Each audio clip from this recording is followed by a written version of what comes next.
Hello friends, आज हम बात करेंगे SIP versus RD।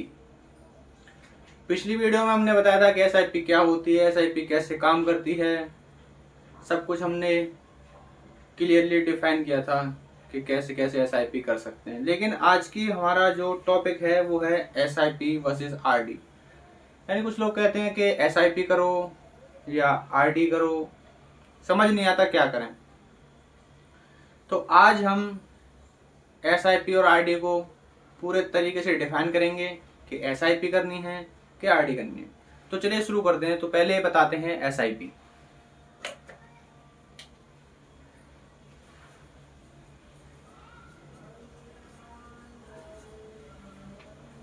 SIP versus RD आज का हमारा टॉपिक। सबसे पहले देखेंगे हम SIP। SIP मैंने आपको बताया था सिस्टमैटिक इन्वेस्टमेंट प्लान, कि कैसे हम SIP के थ्रू किसी भी म्यूचुअल फंड में पैसा कैसे लगा सकते हैं। SIP जो होती है वो अगर हम कर रहे हैं तो SIP एक लंबी अवधि के लिए की जाती है। अगर आप 1 साल 2 साल या 3 साल के लिए अगर SIP कर रहे हैं तो बिल्कुल ना करें।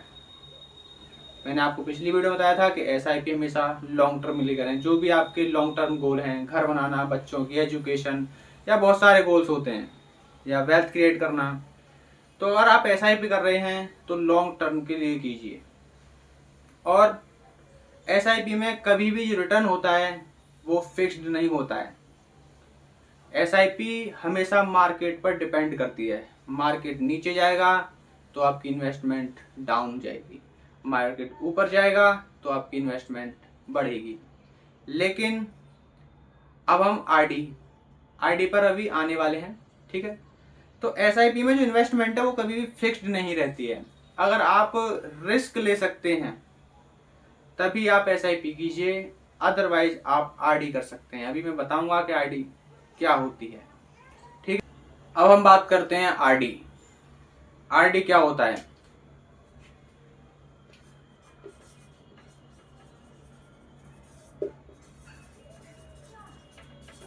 RD रिकरिंग डिपॉजिट, यानी जो आपका गोल है, अगर लॉन्ग टर्म है तो मैं आपको पहले बता चुका हूं कि SIP कीजिए।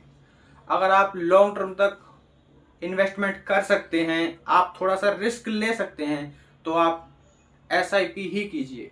मैं आपको सजेस्ट करूंगा कि आप SIP ही कीजिए। लेकिन अगर आपके शॉर्ट टर्म के गोल हैं कुछ छोटे, जैसे मान लो आपको कोई एक मोबाइल खरीदना है आज से 1 साल बाद, या 1.5 साल में आपको कोई बाइक परचेज करनी है, या आपका कोई जो है कहीं ट्रिप बन रहा है घूमने का, तो उसके लिए आप RD कर सकते हैं। क्योंकि RD में जो आपका पैसा है वो सुरक्षित रहता है। RD बाजार पर डिपेंड नहीं करती है, ठीक है। क्योंकि SIP में जो भी आप इन्वेस्टमेंट करेंगे वो बाजार पर डिपेंड करेगी, और बाजार नीचे भी जाता है और बाजार ऊपर भी जाता है, जिससे आपकी इन्वेस्टमेंट में थोड़ा उतार चढ़ाव देखने को मिल सकता है। रिकरिंग डिपॉजिट में ऐसा नहीं है। रिकरिंग डिपॉजिट में आपका जो इन्वेस्टमेंट है वो फिक्स्ड रहती है। जो हमारी बैंक्स होती हैं काफ़ी, मान लीजिए SBI है, HDFC है, या बहुत सारी बैंक है, एक्सिस बैंक है, काफ़ी सारी बैंक है हमारे इंडिया में।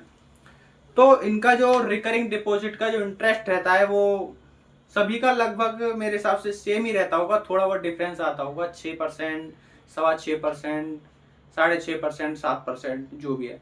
तो इसमें जो भी आप इन्वेस्टमेंट करोगे इसमें भी सेम SIP की तरह ही होता है।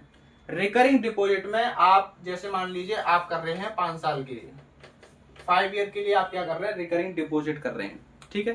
तो 5 ईयर तक पर मंथ, मार्कर बहुत प्रॉब्लम कर रहे हैं आजकल, पर मंथ आपने सोचा कि मैं 500 रुपये डिपॉजिट करूंगा, ठीक है। आप 500 रुपये इन्वेस्टमेंट कर रहे हैं पर मंथ।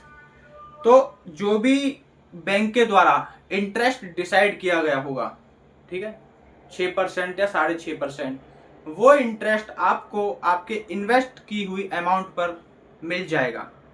इससे आपका जो पैसा है उसमें कोई भी उतार चढ़ाव नहीं होगा। जो आपका फिक्स्ड अमाउंट जा रही है उस पर आपको आपको बैंक के द्वारा तय किया गया हुआ इंटरेस्ट आपको मिल जाएगा। ठीक है, ये होता है आरडी का फायदा। आरडी किन किन लोगों को करनी चाहिए? आरडी करनी चाहिए नंबर 1, जो रिस्क नहीं लेना चाहते हैं, जो अपने अमाउंट में उतार चढ़ाव नहीं देखना चाहते हैं, वो आरडी कीजिए।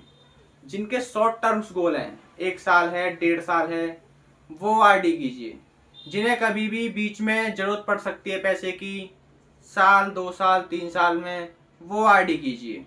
क्योंकि अगर आप एसआईपी कर रहे हैं तो उसमें मान लो आपने एसआईपी करी 3 साल तक कंटिन्यू रखी और पता लगा कि जब आप 30वें साल में आप जब एसआईपी जमा कर रहे हो, जो इन्वेस्टमेंट कर रहे हो, उस टाइम पर मार्केट डाउन चला गया और आपके पैसे कम हो गए, तो जब आप पैसे निकालोगे तो आप तो लॉस में हो जाओगे। तो आपके अगर शॉर्ट टर्म गोल हैं तो आप आरडी ही कीजिए, रिकरिंग डिपॉजिट कीजिए। रिकरिंग डिपॉजिट करने के लिए आप अपनी ब्रांच में कांटेक्ट कर सकते हैं और मैं आपको आने वाली जो वीडियोस हैं उसमें मैं आपको बताऊंगा कि आप आरडी कैसे कर सकते हैं। ठीक है, आपको मैंने एसआईपी बताया कि एसआईपी क्या है, एसआईपी कैसे काम करता है, और मैंने आपको बताया आरडी। इन दोनों के बीच में आपको डिफरेंस अच्छे से समझ में आ गया होगा। और मैं एक बार बताता हूँ दोबारा से, एसआईपी अगर आप कर रहे हैं तो एसआईपी जो होती है वो लॉन्ग टर्म के लिए बेहतर होती है। अगर आप एसआईपी कर रहे हैं तो 5 साल से 10 साल के लिए तो कम से कम एसआईपी कीजिए। अगर आप 5 साल से कम हैं, 1 साल, 2 साल, तो एसआईपी मत कीजिए। एसआईपी में आपको उतार चढ़ाव देखने को मिल सकता है।